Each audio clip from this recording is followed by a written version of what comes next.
Well, I'm back at it. I'm at Rye, New Hampshire, looking out at the ocean and the Isles of Shoals. Out there in the late 90s, I think it was, or early 2000s, or I guess it was in the 90s, I helped Audubon restore terns to the Isles of Shoals. Just a small portion. I took the first crew out there when we went out there and set up decoys and set up a loudspeaker with audio of terns calling. In the first year, I think maybe 8 or 10 nested.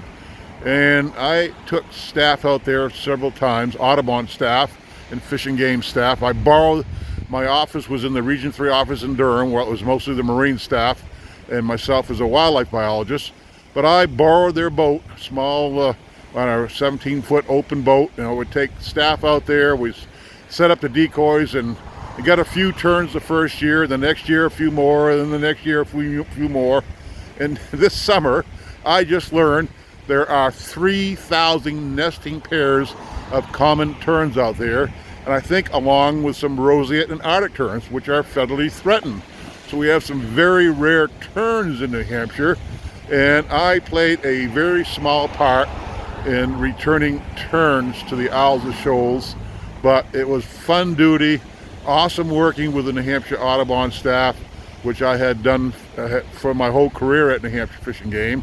So great people to know and to work with, and to especially bring back a species like that. We had less than 10 nests, and now there's 3,000. Can you imagine that out the Isles of Shoals? Hard work by Audubon, supported by New Hampshire Fish and Game, the non-game program for going on 3 decades now.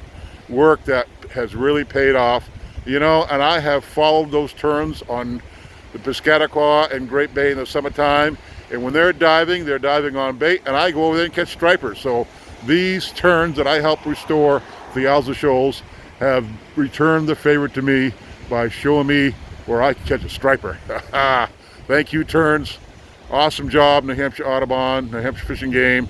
Great to know that we have 3,000 pairs of terns now at the Isles of Shoals. Good job, everyone. Good job.